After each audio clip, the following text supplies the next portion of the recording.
पुस्तक चैनल में आपका फिर से स्वागत है बच्चों। आज हम एक नए टॉपिक के साथ फिर दोबारा से मिलते हैं और आज लोकतंत्र के परिणाम का नेक्स्ट क्वेश्चन पे हम लोग चलते हैं। बच्चों, आप सभी से यह निवेदन है कि बार बार आप रिवीजन करें। जो भी क्वेश्चन, जो भी वीडियो मैं अपलोड कर रहा हूं उसे बार बार सुने और बार बार रिवीजन करें बच्चों, और दूसरे बच्चों तक भी पहुंचाने की कोशिश करें। यही मेरी मेहनत है और यही मेरा फल है। चलते हैं बच्चों।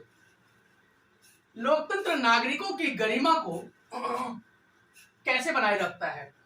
गरिमा, गरिमा का मतलब यहाँ लड़की से नहीं है, यह मत समझना आप लोग कि सर गरिमा का मतलब है यहाँ पे कि किसी की शान, किसी की इज्जत, किसी की रिस्पेक्ट। तो वही कह रहा है कि लोकतंत्र जो है किसी व्यक्ति की रिस्पेक्ट को कैसे बनाए रखता है। कि देखते हैं, लोकतंत्र सम्मान एवं स्वतंत्रता की भावना को जन्म देता है। लोकतंत्र क्या करता है? हर व्यक्ति का सम्मान करना सिखाता है। यही डेमोक्रेसी की खूबसूरती है। डेमोक्रेसी क्या करता है? हर एक व्यक्ति दूसरे व्यक्ति का सम्मान करता है। आज कोई अमीर से अमीर व्यक्ति भी सफाई कर्मी का रिस्पेक्ट करता है। वो जानता है इस बात को कि भैया अगर सफाई कर्मियों ने हड़ताल कर दिया तो पूरे शहर में गंदगी फैल जाएगी। सम्मान करता है। काम कोई बड़ा या छोटा नहीं होता। यह कैसे संभव हुआ? केवल डेमोक्रेसी से। जब राजा का शासन था तो ऊंची जाति के लोग नीची जाति के साथ किस कदर से, किस तरीके से व्यवहार करते थे, यह कोई छिपा हुआ नहीं है। लेकिन आज हमारे देश में संविधान का कानून है, संविधान के तरीके से देश चलाया जा रहा है। तो कोई भी एक व्यक्ति अमीर हो, गरीब हो, ऊंची जाति का हो, किसी भी गरीब व्यक्ति से या पिछड़ी जातियों से भेदभाव नहीं कर सकता है। हर एक व्यक्ति दूसरे व्यक्ति का सम्मान करता है, क्योंकि वह जानता है कि अगर मैंने किसी भी तरह से अगर भेदभाव किया तो ये कोर्ट जा सकता है और न्यायालय इन्हीं की सुनेगा। न्यायालय इन्हीं के फेवर में जजमेंट देगा। तो लोकतंत्र क्या करता है? हर व्यक्ति को सम्मान देता है और हर व्यक्ति की स्वतंत्रता को बनाए रखता है। स्वतंत्रता का मतलब है कि लोगों के घूमने फिरने की आजादी, बोलने की आजादी, पढ़ने लिखने की आजादी, घर बनाने की आजादी, रोजगार करने की आजादी, शिक्षा प्राप्त करने की आजादी, ये सारी स्वतंत्रता है। स्वतंत्रता कितने प्रकार की होती है? डिबेट है, नेक्स्ट वीडियो में बनाऊंगा। तो फिर एक कितने प्रकार के हमारे देश में हमारा अधिकार है, 6 मौलिक अधिकार हैं, उसके बारे में एक वीडियो में बनाऊंगा जल्द ही, तो आप वहां देखेंगे। नेक्स्ट है, लोकतंत्र में सभी नागरिकों के साथ समान व्यवहार किया जाता है। हर व्यक्ति एक दूसरे के साथ इक्वलिटी का व्यवहार करता है। कोई भी व्यक्ति बड़ा छोटा नहीं है। लोकतंत्र की एक खासियत है बच्चों। इसीलिए आज गरीब व्यक्ति भी शान के साथ अमीर व्यक्ति के साथ हाथ मिला सकता है, उसी के साथ पढ़ सकता है। आप सभी भीमराव अंबेडकर साहब का नाम सुने ही होगा। जब आप उनकी कहानियां सुनेंगे तो आपको अजीब होगा कि भीमराव अंबेडकर साहब इतने पढ़े लिखे होने के बाद भी जब ब्रिटेन से कानून की पढ़ाई करके आए थे और जब भारत में वो वकील बन करके अपना रोजगार करने लगे तो कोई भी ऊंची जाति का व्यक्ति उनको केस नहीं देता था। जब वो बड़े ऑफिसर बन करके आए तो पुणे में कोई व्यक्ति उनको घर नहीं देता था रहने के लिए, केवल इसलिए कि वह नीची जाति का व्यक्ति है। तो यही वो देश है बच्चों। लेकिन आज सफाई कर्मी के साथ भी कोई दुर्व्यवहार नहीं कर सकता, कोई गलत व्यवहार नहीं कर सकता। यही लोकतंत्र की खासियत है और यही लोकतंत्र की सुंदरता है। उसके बाद लोकतंत्र में महिलाओं को पुरुषों के साथ समान व्यवहार का दर्जा प्रदान किया जाता है। आज पहले क्या होता था? महिलाओं को पढ़ने लिखने का अधिकार नहीं था। 7th क्लास के एसएसटी में अगर आप देखेंगे तो महिलाओं को यह कहकर के घर से बाहर नहीं निकलने दिया जाता था कि लड़कियां घर से बाहर निकलेंगी तो बिगड़ जाएंगी। लेकिन क्या आज ऐसा है? नहीं है, बिल्कुल भी नहीं है। यही वो देश है आज से 60 साल पहले, 70 साल पहले, 80 साल पहले इसी देश में लड़कियों को घर से बाहर नहीं निकलने दिया जाता था। लेकिन आज महिलाएं जब पढ़ने लिखने लग गई, महिलाएं जब इलेक्शन के द्वारा चुनाव में खड़ी हुई और जीतने लग गई, इन्हीं महिलाओं ने संसद में जाकर के महिलाओं के लिए कानून बनाए और आज महिलाएं किसी भी क्षेत्र में पुरुषों से कम नहीं है। चाहे इंडिया का कोई सा एग्जाम हो, बड़ा से बड़ा एग्जाम भी लड़कियां टॉप कर रही हैं। माउंट एवरेस्ट की फतह करने वाली भी लड़कियां ही हैं। कोई सा काम हो, हर जगह महिलाएं आगे हैं। ये कैसे संभव हुआ? ये डेमोक्रेसी से, लोकतंत्र से। और लोकतंत्र में कानून के अनुसार देश चलता है, संविधान के अनुसार देश चलता है। तो लोकतंत्र में किसी भी व्यक्ति के साथ, चाहे महिला हो, पुरुष हो, गरीब हो, पिछड़ी जाति हो, किसी भी व्यक्ति के साथ कोई भी व्यक्ति भेदभाव नहीं कर सकता। उसके बाद लोकतंत्र में जाति आधारित असमानताओं एवं क्रूरताओं को कोई नैतिक एवं कानूनी आधार नहीं है। लोकतंत्र में क्या है? जाति आधारित असमानता, कोई भी व्यक्ति जाति के आधार पर भेदभाव नहीं कर सकता। ये नहीं कर सकता कोई ऊंची जाति का व्यक्ति कि भाई तुम नीची जाति के व्यक्ति हो, आपके साथ हाथ नहीं मिलाएंगे, आपके साथ हम खाना शेयर नहीं करेंगे, आपके साथ हम एक डेस्क पे बैठ करके स्कूल में पढ़ाई नहीं करेंगे, आपने जिस नलके को छू लिया उस पे पानी नहीं पिएंगे। ऐसा नहीं होता है। पहले ऐसा होता था। कई सारी इस पर मूवी भी बन चुकी है, तो आप उसे देखेंगे, आपको लगेगा पहले ऊंची जाति के व्यक्ति किस प्रकार नीची जाति के व्यक्ति से जानवरों जैसा सलूक करते थे। लेकिन आज ऐसा नहीं है। आज सभी व्यक्ति के साथ समान व्यवहार किया जा रहा है। कोई भी व्यक्ति दूसरे व्यक्ति के साथ गंदा व्यवहार नहीं कर सकता, बुरा व्यवहार नहीं कर सकता, भेदभाव नहीं कर सकता, छुआछूत नहीं कर सकता। छुआछूत का मतलब है कि आपसे हाथ नहीं मिलाता था। पहले क्या, ऊंची जाति के व्यक्ति अपने घर में नीची जाति के व्यक्ति को बैठने नहीं देता था, घर में बुलाता नहीं था, उनके घर में पानी नहीं पीता था। लेकिन आज ये सब चीजें लगभग समाप्त हो चुकी है। तो ये था बच्चों, एक क्वेश्चन था कि लोकतंत्र क्या करता है? हर व्यक्ति को शान के साथ जीना सिखाता है, हर व्यक्ति को गर्व के साथ जीना सिखाता है, उसकी गरिमा को बनाए रखता है। तो नेक्स्ट क्वेश्चन हम देखते हैं बच्चों, शिकायतें किस प्रकार लोकतंत्र को सफल बनाने में सहयोग देती है? लोकतंत्र में क्या होता है? हर व्यक्ति को शिकायत करने का अधिकार है। शिकायत करने का अधिकार का मतलब यहाँ यह नहीं है कि चुगली करना। आप बहुत सारे बच्चे कि शिकायत करना का मतलब ये नहीं है यहाँ पे कि जिस तरीके से किसी एक व्यक्ति दूसरे व्यक्ति की चुगली करता, चुगली करने से मतलब यह नहीं है। शिकायत करने का मतलब है कि सरकार ने कोई गलत कानून बनाया, सरकार अगर किसी धर्म जाति विशेष को बढ़ावा दे रही है, तो हम क्या कर सकते हैं? विरोध कर सकते हैं। हम क्या कर सकते हैं? शिकायत कर सकते हैं। तो यही कह रहा है कि शिकायतें किस प्रकार लोकतंत्र को सफल बनाने में सहयोग देती है। देखते हैं, बहुत समय से स्त्रियों को समान अधिकार, न्याय और स्वतंत्रता से वंचित रखा गया था। स्त्रियों, लड़कियों को, महिलाओं को क्या होता था? पढ़ने लिखने से की स्वतंत्रता नहीं थी, घूमने फिरने की आजादी नहीं थी, कई सड़कों से गुजरने की आजादी नहीं थी। ऐसा माना जाता था कि लड़कियां घर से बाहर निकलेंगी तो बिगड़ जाएंगी। लेकिन आज ऐसा नहीं है। क्यों नहीं है? कि लड़कियों को यह छूट मिली कि भाई तुम अपने अधिकार के लिए लड़ सकते हो। आपको भी उतना ही छूट है, आपको भी उतना ही अधिकार है जितना पुरुषों को है। आपको भी उतनी ही आजादी है, चाहे पढ़ने लिखने की आजादी हो, घूमने फिरने की आजादी हो, कपड़े पहनने की आजादी हो। पहले जमाने में लड़कियां अगर जींस पहन ले तो समाज में बवाल हो जाता था, लेकिन आज ऐसा नहीं है। उसकी आजादी है, हाँ, लेकिन एक लिमिटेशंस में लड़कियों को भी रहना चाहिए पूरी तरह, क्योंकि पूरी तरह जो है उनको भी जिस तरीके से इंडस्ट्रीज में, फिल्म इंडस्ट्रीज में प्रदर्शन किया जाता है, ऐसे समाज में ऐसे नहीं होना चाहिए। आप लिमिटेशन में कोई भी, लड़कों को भी ऐसा ही रहना चाहिए। खैर, वंचित रखा गया था, मगर लोकतंत्र में सभी अधिकार सुनिश्चित कर दिए गए। लोकतंत्र में जब से डेमोक्रेसी आया 1947 में, जब से देश आजाद हुआ और देश में जब लोकतंत्र आया गया, तो महिलाओं को क्या कर दिया गया कि हर तरह के अधिकार दिए गए। उसके बाद क्या है? समाज के कमजोर वर्गों के लिए विशेष प्रावधान किया गया। जो समाज का कमजोर वर्ग था, पिछड़े वर्ग था, जो गरीब वंचित वर्ग था, जिसे पढ़ने लिखने की आजादी नहीं थी, जो मजदूर वर्ग था, उन लोगों को विशेष प्रावधान किया गया। और विशेष प्रावधान क्या था? आरक्षण का अधिकार, रिजर्वेशन। अब यहाँ पे डिबेट है, बहुत सारे बच्चे पूछते हैं कि सर आरक्षण गलत है, और बहुत सारे बच्चों जो उसका लाभ प्राप्त कर रहे हैं वो कहते हैं कि सही, आरक्षण सही है। भाई हमें इतने दिन से दबाया गया, सताया गया, हमें पढ़ने लिखने का अधिकार नहीं दिया गया, तो भाई हमें जब तक आगे नहीं बढ़ाया जाएगा तो हम कैसे बढ़ पाएंगे। तो ये एक डिबेट है, यहाँ हम डिबेट में नहीं पढ़ेंगे।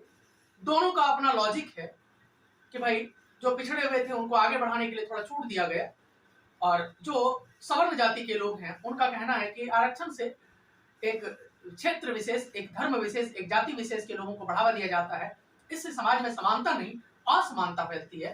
तो वो डिबेट है बच्चों, यहाँ हम डिबेट में नहीं पढ़ेंगे। उसके बाद उचित प्रतिनिधित्व देने से विभिन्न जातीय समूहों के बीच टकराव कम हुआ। आज जो है अनुसूचित जाति, अनुसूचित जनजाति के लोगों के लिए लोकसभा में क्या किया गया है, प्रतिनिधित्व दिया गया है, इलेक्शन में भी उनको छूट दिया गया है। आज लोकसभा और राज्यसभा में, हर जगह विधानसभा में उनको छूट दिया गया है कि भाई अगर कहीं किसी क्षेत्र में SC ST के लोगों की संख्या अधिक है तो वहां से कोशिश किया जाता है कि भाई अनुसूचित जाति, अनुसूचित जनजाति के कैंडिडेट को ही चुनाव में खड़ा किया जाए, क्योंकि बच्चों वही उनकी समस्या को समझ सकता है। एक ऊंची जाति का व्यक्ति अगर उस क्षेत्र से जीतता है तो वो नीची जाति के व्यक्ति, गरीबों के समस्या को नहीं समझ सकता, नहीं सोच सकता, ये सच्चाई है। तो कह रहा है कि उचित प्रतिनिधित्व देने से समाज के, जो हमारे समाज में जो टकराव था ऊंची जाति के बीच, नीची जाति के बीच, गरीब और अमीरों के बीच, वो टकराव हमारे देश में कम हुआ है। मतभेदों को दूर करने के लिए लोकतंत्र संवैधानिक तरीका, हमारे देश में जो संविधान बनाया गया है उसे क्या करता है, टेंशन को दूर करता है, लड़ाई झगड़ा रोकता है। और लड़ाई झगड़ा कैसे रोकता है कि संविधान में यह नियम बनाया गया है कि कोई भी जिसकी संख्या अधिक है वो बहुसंख्यक है।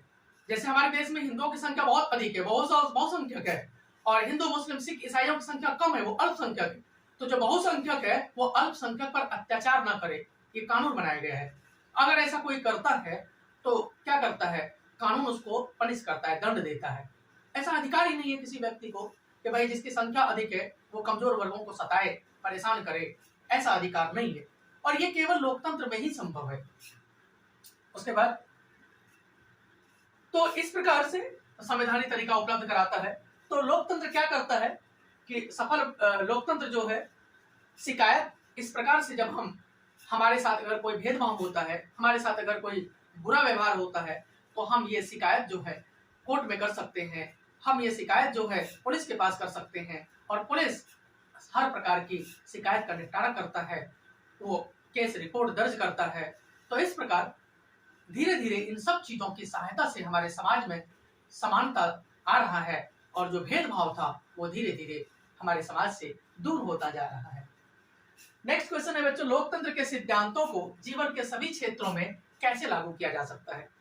लोकतंत्र के सिद्धांतों को जीवन के हर क्षेत्र में, सामाजिक क्षेत्र में, राजनीतिक क्षेत्र में, आर्थिक क्षेत्र में, सांस्कृतिक क्षेत्र में किस लागू किया जा सकता है। तो बच्चों देखते हैं, किसी लोकतांत्रिक फैसले में उन सभी लोगों से राय विचार करने तथा सहमति प्राप्त करने की प्रक्रिया शामिल है जो इस फैसले से प्रभावित होने वाले हैं।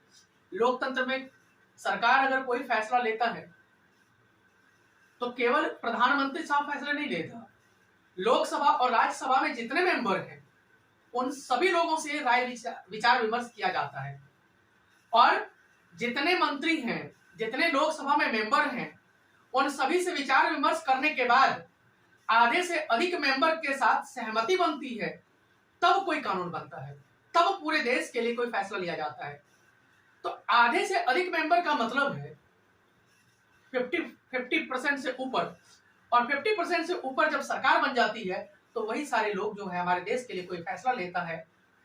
तो कहने का मतलब है कि ये आधे से अधिक मेंबर जो है वो पूरे देश के लोगों ने चुना है, और पूरे देश के लोगों के द्वारा जो चुना गया मेंबर है वही पूरे देश के लिए फैसले लेता है। इसका मतलब है आधे से अधिक देश के लोगों ने वो फैसला लिया है। उसके बाद सभी व्यक्तियों को निर्णय निर्माण प्रक्रिया में भाग लेने का समान अधिकार है।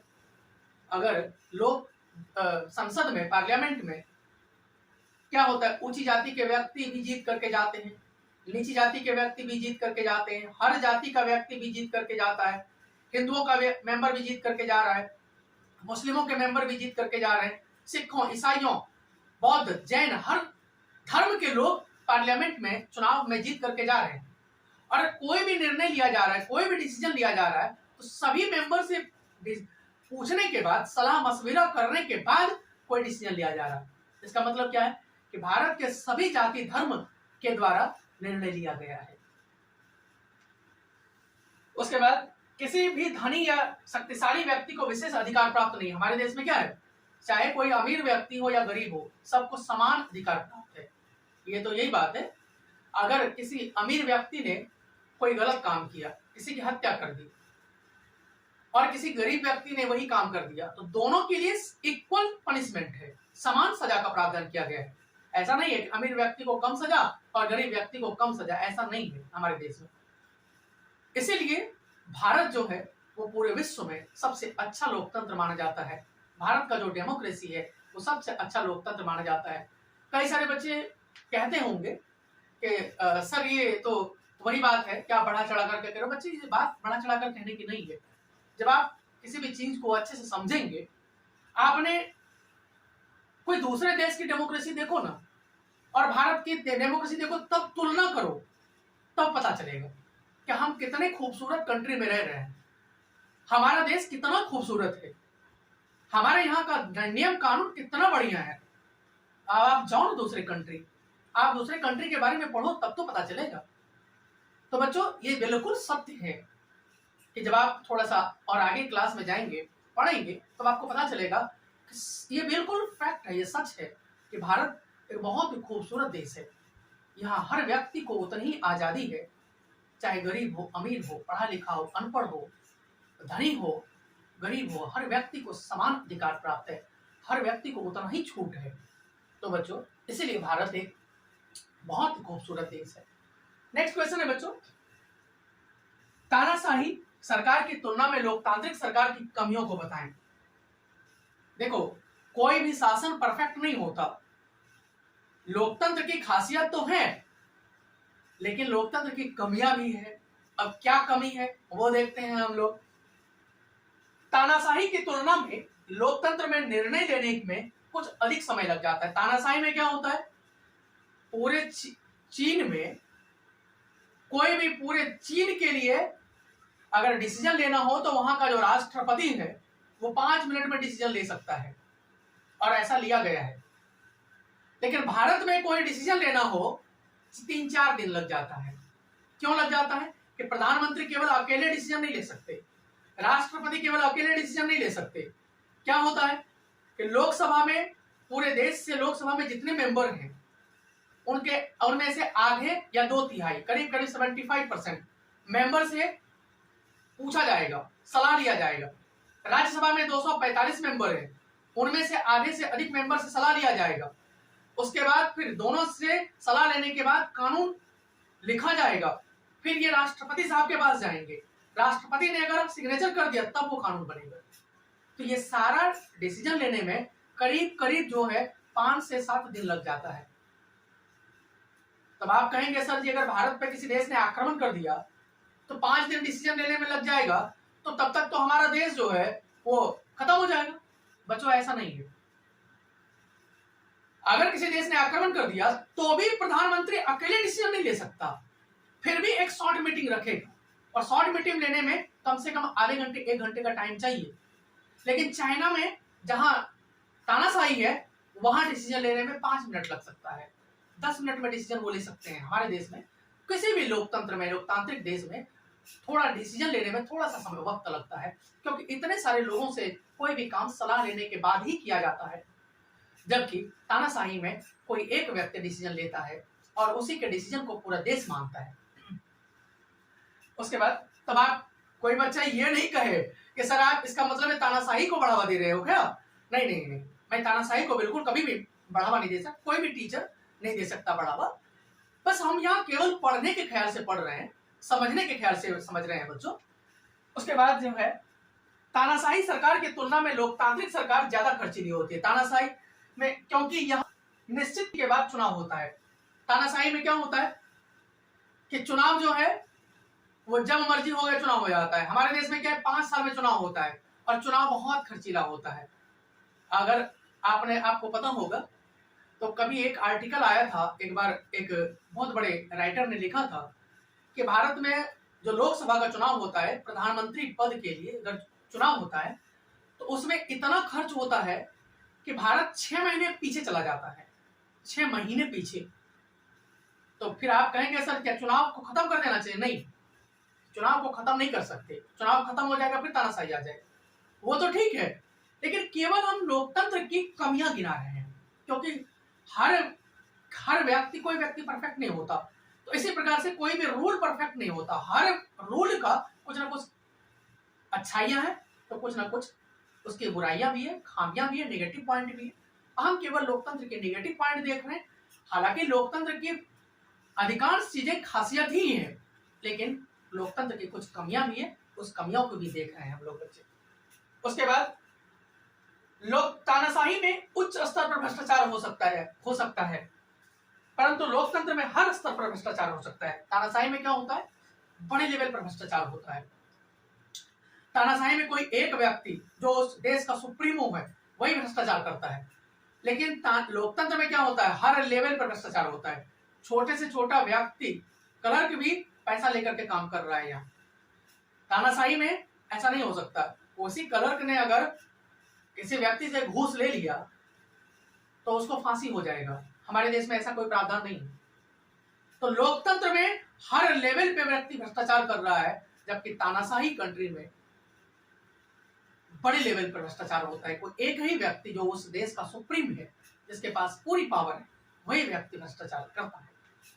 उसके बाद लोकतंत्र में चुनाव जीतने के लिए पैसा पानी की तरह बहाया जाता है, जबकि तानाशाही में ऐसा नहीं होता। वही मैंने कहा, लोकतंत्र में क्या होता है? लोकतंत्र में करीब करीब 75 से 80 लाख एक संसद को अपने क्षेत्र में चुनाव में खर्च करने का अधिकार है। तो लोकतंत्र में क्या हो रहा है? पानी पैसा की तरह बहाया जा रहा है। कई बार आपने सुना होगा कि उस मंत्री ने या उस नेता ने अपने क्षेत्र में लोगों को कंबल बांटा, चुनाव के समय पैसा बांटा, खाने के सामान बांटे, एक तरीके से लालच दिया गया। तो लोकतंत्र में क्या होता है? चुनाव के समय पर जो पैसा होता है वो पानी की तरह बहाया जाता है, जबकि तानाशाही में ऐसा नहीं होता। क्योंकि तानाशाही में क्या होता है? डर होता है। तानाशाही में गोले बारूद के बल पर देश की जनता से वोट दिलवाया जाता है, जबकि यहाँ क्या किया जाता है? लोकतंत्र में क्या किया जाता है? घर घर पर पैसा पहुंचा दिया जाता है। हर व्यक्ति को 200, 300 करके, 400 करके, 500 करके अगर पैसा दे दिया जाता है, तो व्यक्ति जो अनपढ़ है, जो पढ़े लिखे नहीं है, जिनको समझदारी नहीं है, वो क्या होता है? पैसे के लालच में आकर के ऐसे व्यक्ति को वोट दे देता है जो केवल चुनाव के समय उनके क्षेत्र में आता है। चुनाव जीत जाने के बाद 5 साल तक वह नेता या वह मंत्री कभी भी उस क्षेत्र में नहीं आता है।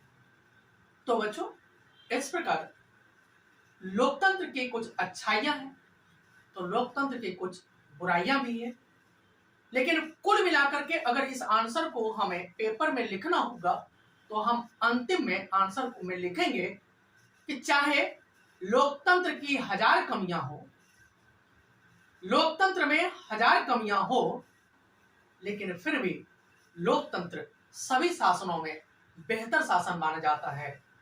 और मुझे लोकतंत्र से बहुत ही प्यार है, लोकतंत्र से बहुत ही लगाव है, क्योंकि लोकतंत्र में हर व्यक्ति को पढ़ने लिखने की, घूमने फिरने की, रोजगार करने की, आगे बढ़ने की, तरक्की करने की छूट मिलती है, जबकि तानाशाही में ऐसा नहीं होता है। नेक्स्ट क्वेश्चन है बच्चों, सरकार के बारे में जानकारी प्राप्त करने के लिए आपके पास कौन कौन से स्रोत हैं? यानी कोई भी व्यक्ति, भारत में रहने वाला कोई भी व्यक्ति सरकार से जानकारी प्राप्त कर सकता है। तो आपके पास क्या क्या स्रोत हैं, कैसे आप सरकार से जानकारी प्राप्त कर सकते हैं? तो सरकार से जानकारी प्राप्त करने के लिए हमारे पास अनेक टाइप्स के स्रोत हैं। पहला है सूचना का अधिकार। सूचना का अधिकार 2005 में एक कानून बनाया गया था, और जिसमें यह प्रावधान है कि भारत के किसी भी व्यक्ति को भारत सरकार से या किसी भी भारत सरकार के सरकारी संस्था से कोई भी व्यक्ति जानकारी प्राप्त कर सकता है।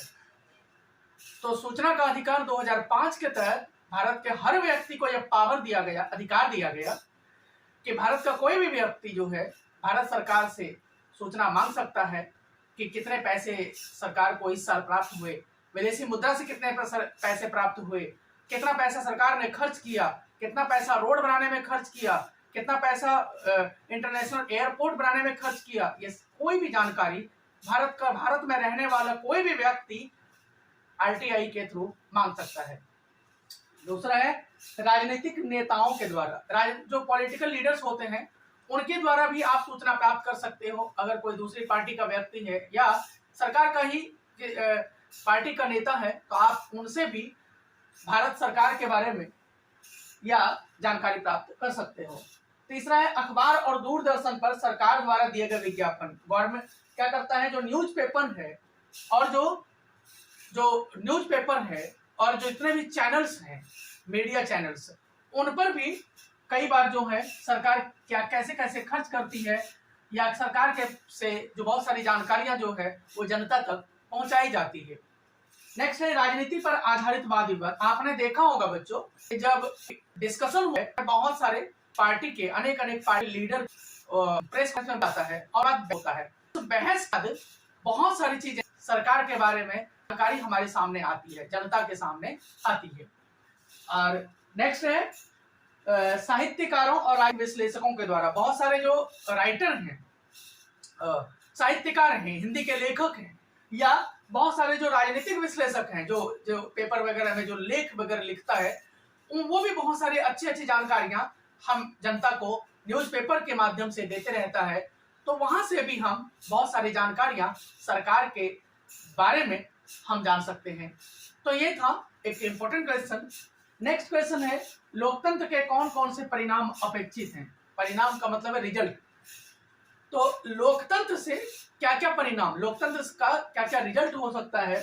तो लोकतंत्र का परिणाम यह है, सार्वभौमिक वयस्क मताधिकार के आधार पर चुनाव समय समय पर होने चाहिए। सार्वभौमिक वयस्क मताधिकार क्या है कि भारत में रहने वाला हर व्यक्ति जिसकी उम्र 18 वर्ष या उससे अधिक हो, हर एक व्यक्ति को वोट देने का अधिकार है। चाहे वो किसी भी राज्य में रहता हो, चाहे वो पढ़ा लिखा हो या नहीं हो, चाहे वो गरीब हो या अमीर हो, चाहे वो काम रोजगार कोई भी करता हो। सार्वभौमिक वयस्क मताधिकार का मतलब है कि हर व्यक्ति जिसकी एज 18 साल या उससे अधिक है तो उसको वोट देने का अधिकार है। तो हर व्यक्ति को अगर वोट देने का अधिकार होगा और हर 5 साल में अगर भारत में चुनाव होता रहेगा तो इससे क्या होगा कि जो लोकतंत्र है वो अच्छे से हमारे देश में चलता रहेगा और हर व्यक्ति को इससे फायदा होगा। दूसरा है चुने गए प्रतिनिधि जनता के प्रति जवाबदेह हों। जो भी लीडर हम चुन रहे हैं वो जनता के प्रति रिस्पॉन्सिबल हो। कोई भी काम करे तो उसे यह डर हो कि हम कोई भी काम करेंगे तो हमें इस जनता को जवाब देना पड़ेगा। दूसरा, जितना पैसा खर्च हुआ हो वो सारे पैसे का हिसाब किताब अगर जनता मांगने लग जाए तभी एक देश एक खूबसूरत लोकतंत्र हो सकता है और हमारा देश उसी रास्ते पर चल रहा है। नेक्स्ट है प्रेस स्वतंत्र हो तथा वह जिम्मेदारी से अपनी भूमिका निभाए। प्रेस का मतलब है मीडिया। तो मीडिया स्वतंत्र हो। आज आप देख रहे हो कि मीडिया जो है सरकार से क्वेश्चन करती है कि भाई आपने ऐसा काम क्यों किया, आपने इतने वायदे किए थे सरकार बनाने के टाइम पे, आपने इसने वायदे जनता की क्यों नहीं पूरे किए। तो जब हमारे देश में मीडिया स्वतंत्र होगी, प्रेस स्वतंत्र होगा और मीडिया अपनी काम को रिस्पॉन्सिबिलिटी के साथ करे, जिम्मेदारी से निभाए, कि ये नहीं कि मीडिया सरकार के साथ मिल करके सरकार की लीपापोती करे, सरकार के साथ मिल करके सरकार की बड़ाई करे, गुणगान करे, ऐसा नहीं। सरकार अगर गलत काम कर रहा है तो सरकार का क्रिटिसाइज भी करे और विपक्षी पार्टी अगर सरकार का विरोध नहीं कर रही है तो विपक्षी पार्टियों का भी क्रिटिसाइज करे, यानी सरकार का विरोध भी करे और सरकार के अच्छे कामों की प्रशंसा भी करे। तो यही सच्चा मीडिया है। और मीडिया जो है लोकतंत्र का एक पिलर है, एक स्तंभ है। लोकतंत्र कितना सफल है कितना असफल है ये मीडिया उस देश की मीडिया पर डिपेंड करता है। अगर मीडिया सरकार के साथ मिल गया, अगर मीडिया सरकार के साथ मिल करके सरकार के गलत कामों को भी सही ठहरा रही है तो उस देश का कभी भी डेवलपमेंट नहीं हो सकता। इसलिए जिन भी कंट्री में मीडिया स्वतंत्र है, मीडिया अपने काम जिम्मेदारी से निभा रहा है तो उस देश का विकास बहुत अच्छे से हो सकता है। नेक्स्ट है जनता को मौलिक अधिकार प्राप्त हो। बच्चों, मौलिक अधिकार आपने पढ़ा होगा तो भारत जनता को 6 मौलिक अधिकार प्राप्त हैं। तो सारे मौलिक अधिकार, स्वतंत्रता का अधिकार, समानता का अधिकार, धार्मिक स्वतंत्रता का अधिकार, ये कई प्रकार के अधिकार हैं। तो वो सारे अधिकार अगर जनता को प्राप्त होते हैं तो तभी जो है लोकतंत्र एक अच्छा लोकतंत्र माना जाता है, और यही लोकतंत्र का रिजल्ट है, यही लोकतंत्र की अच्छाई है। नेक्स्ट है देश की एकता, अखंडता एवं संघवाद मजबूत हो। देश की एकता, पूरा देश एक हो।